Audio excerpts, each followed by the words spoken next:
個星期日煲嘅靚湯呢，就係清補涼，幾個禮拜前都煲過一次啊，真係好正。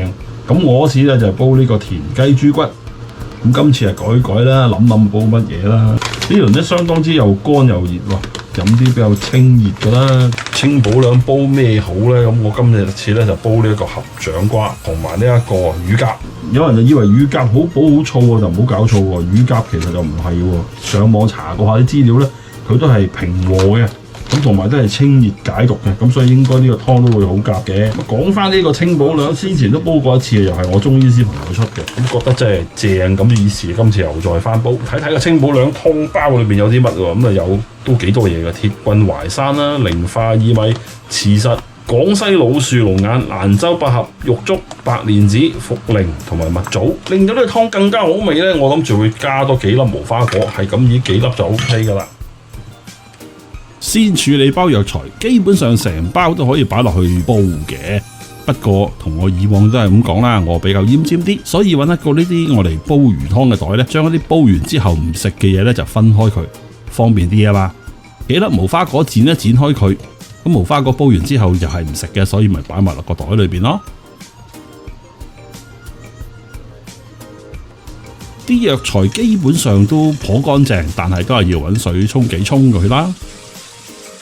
啷下得噶啦，唔使搏老命咁洗噶。啷翻幾轉，要用一個大約擺咗6公升水度嘅湯煲，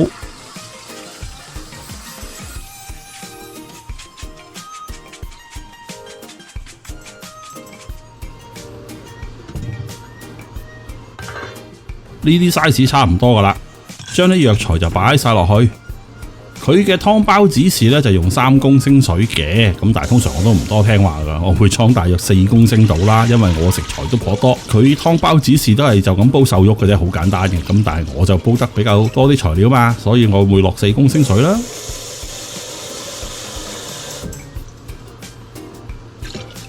4公升左右啦，多多少少唔係好緊要嘅。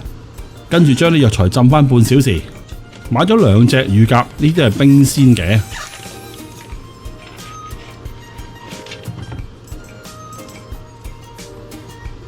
切走啲爪啦，可以保留我嚟煲湯嘅，你唔中意嘅咪抌咗佢咯，冇乜所謂。然之後將呢隻乳鴿就開邊，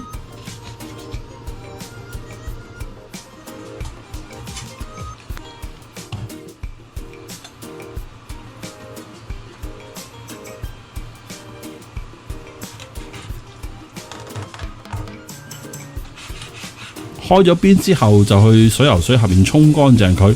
亦都檢查下佢有冇啲內臟黐喺裏邊，通常個肺都係冇攞走噶。沖乾淨咗之後呢，就搣一搣啲乳鴿皮啦，因為啲乳鴿皮相當之肥噶。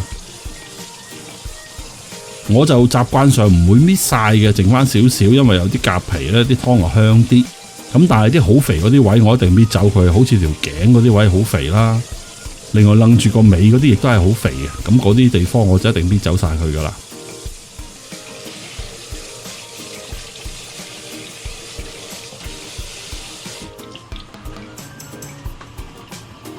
由最肥個位置入手，將啲肥膏搣走佢。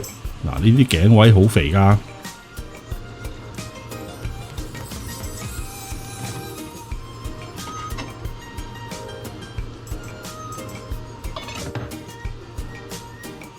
所以紅燒乳鴿咪好好味咯。因為呢啲乳鴿皮紅燒乳鴿唔會搣走噶嘛，咁即係食埋好多乳鴿嘅脂肪，咁梗係好味啦。不過就唔太健康咯，唔好常食啊，間唔中都幾好嘅。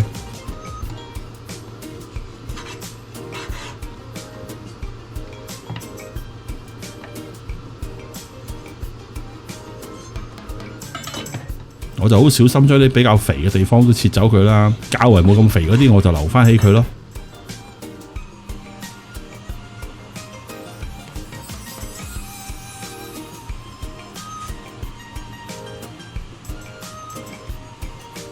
你嫌麻煩嘅可以一鑊過搣晒佢噶，完全搣乾淨晒佢都可以噶，比較容易啲添噶，好過我咁樣慢慢切噶。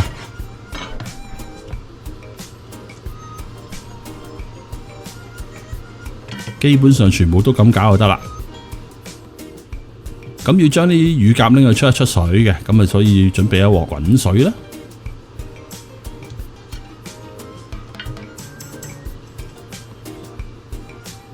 2個合掌瓜，批走啲皮佢，然之後將佢切開，切到好似咁嘅樣就 OK 噶啦。煮滾一鑊水，落少少蔥，幾片薑，少少紹酒，大約都係2茶羹到啦。將啲乳鴿放落去出一出水，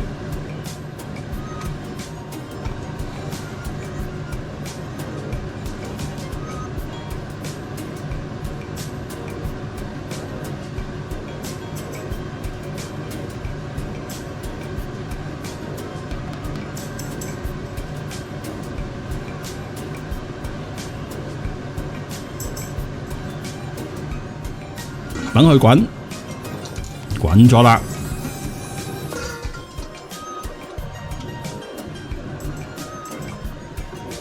熄火，拎佢沖個凍水涼。揾水喉水沖一沖佢，沖返凍佢，另外都捽一捽乾淨佢。然後呢，就揾啲 kitchen paper 逐隻抹返乾淨佢啦。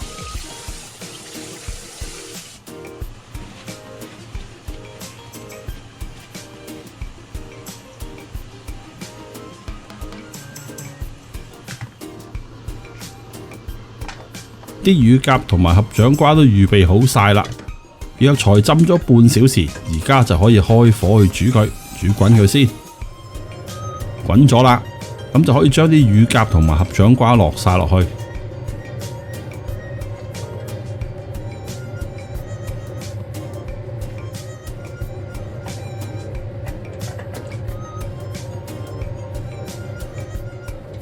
落晒落去之後，又係等佢大滾。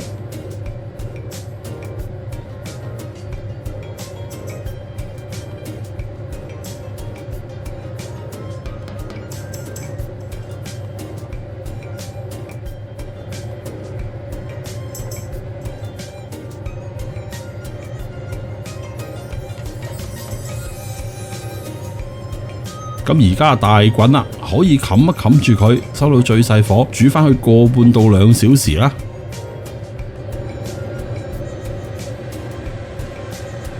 2小時後，啲湯好溶啦，一打開個煲蓋都聞到香味，可以熄火調味。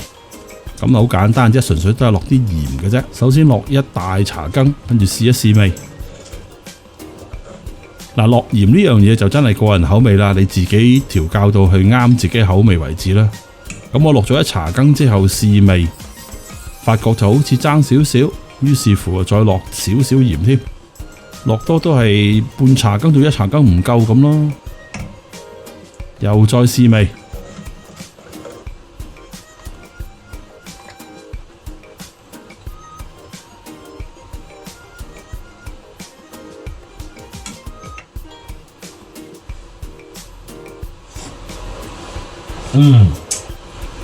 好好味。咁好味嘅湯，梗係要不嚟飲啦。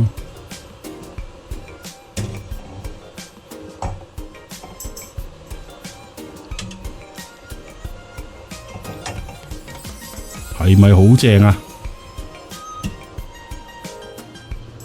嗱，呢個清補涼合掌瓜乳鴿湯就搞掂啦喎。湯水非常之清甜，亦都帶有合掌瓜嘅果香味，加上乳鴿本身味道非常之豐富，所以呢個湯係一個好正嘅湯水。好啦，我要飲湯啦，拜拜。